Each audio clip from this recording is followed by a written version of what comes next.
Hey guys, Tony Butler.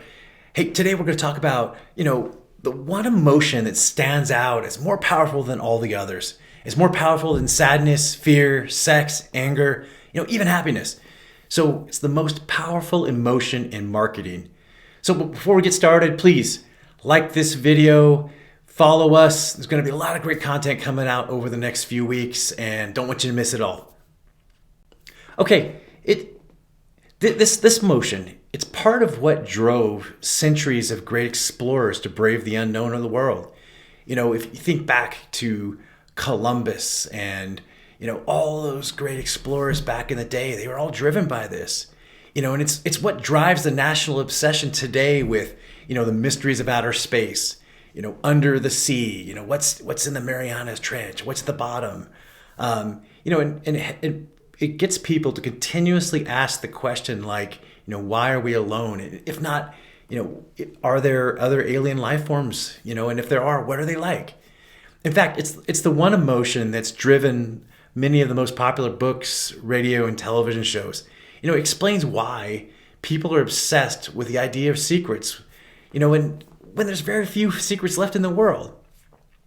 The emotion that I'm talking about, and I'm sure you've already guessed it, it's curiosity. Marketers today use it all the time, every day, and it's for a good reason. By and large, the majority of marketing headlines in print and on the web, they're curiosity-driven headlines. The University of Stanford did a study on emotions, and one of their key findings is that individuals rarely experience a single emotion by itself. As an example, when someone is about to graduate high school or college, they feel excited, maybe a bit relieved it's finally over. They feel anxious about the future. And, if you're in today's job market, they're probably scared. They're feeling fearful about their job prospects. It's the same for many major life experiences. People feel happy, excited, and afraid all at the same time. They describe the phenomenon, the University of Stanford described this phenomenon as a gradient of emotion. It's where you feel more than one emotion all at the same time. There's a reason NASA named the Mars rover the Curiosity.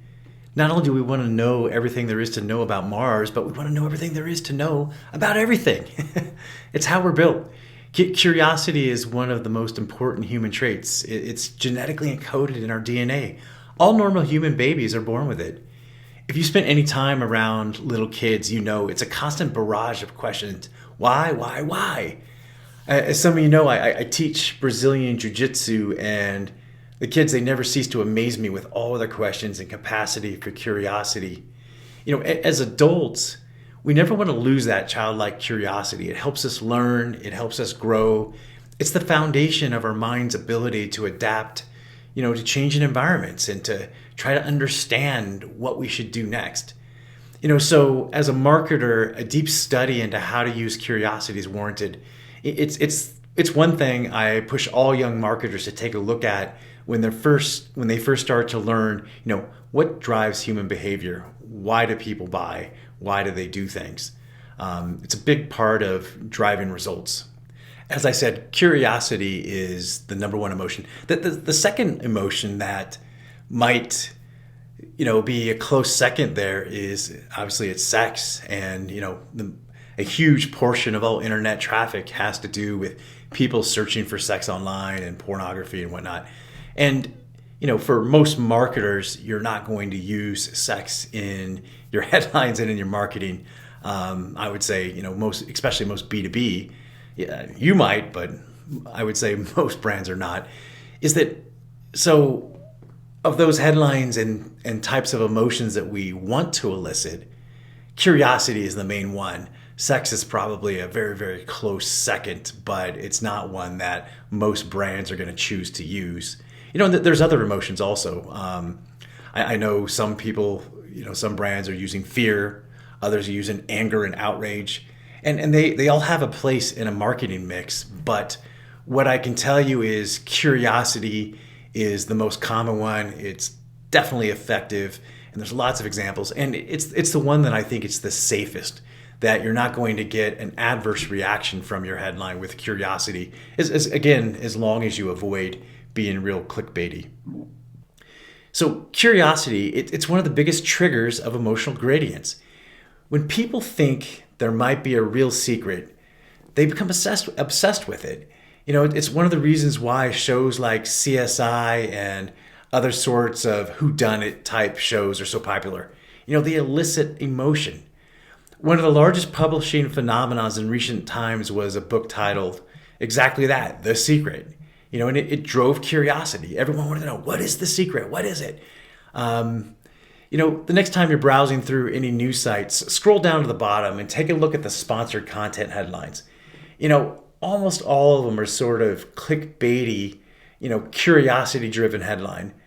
And, the one thing every celebrity is doing to lose weight, or they'll mix it with the name of an actual celebrity. You won't believe what celebrity X just did, Gwyneth Paltrow or Kim Kardashian, whoever. The headline, it's meant to draw you in, but more than that, it's meant to trigger your emotional gradient and get you to click. We've all done it. I know I've done it. How many times have you clicked a link that you knew was just total BS, but you just couldn't help yourself? It was just too good. You had to do it. I know I have. I can't even count how many times. That's the power of curiosity. So one of the main lessons here is, if you're having trouble, having difficulty getting engagement with your content, think about emotional gradients. How might you drive curiosity and to improve click-throughs and traffic? Now, I'm not saying resort to clickbait. Okay, don't create some outrageous headline, exaggerated claims. Do you know the difference between clickbait and headline? And a headline that is not clickbait, it's the implied promise.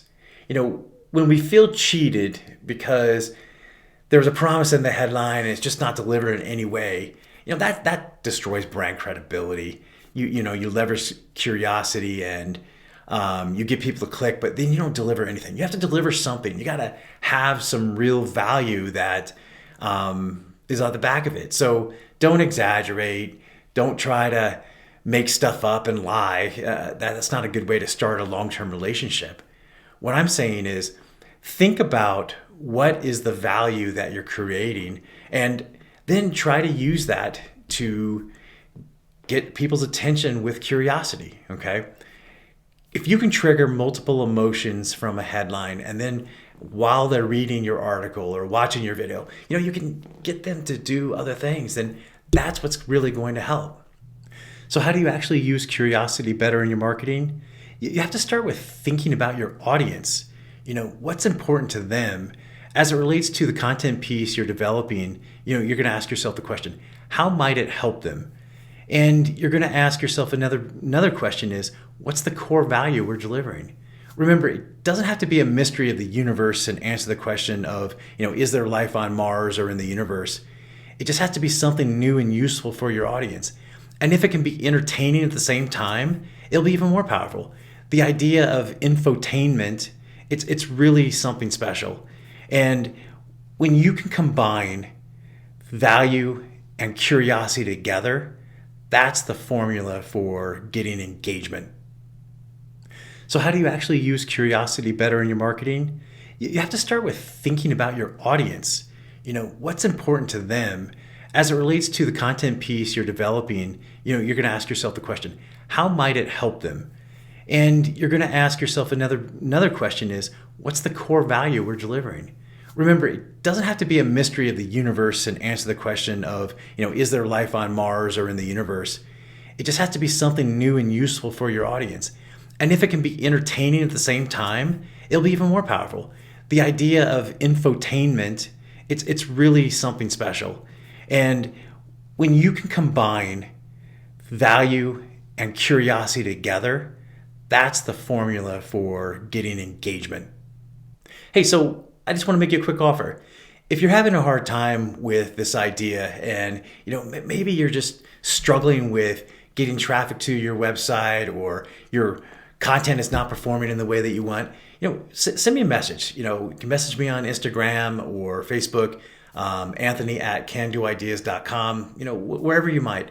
And I'll take a look at your website and I'll give you an idea of maybe a way you could go with your content. And just, I'll help you develop a value theme. No charge. I just want to get you started, get you going. So first 10 people that want to message me with that, I'll be glad to help. All right. Till next time, this is Tony Butler. Be well.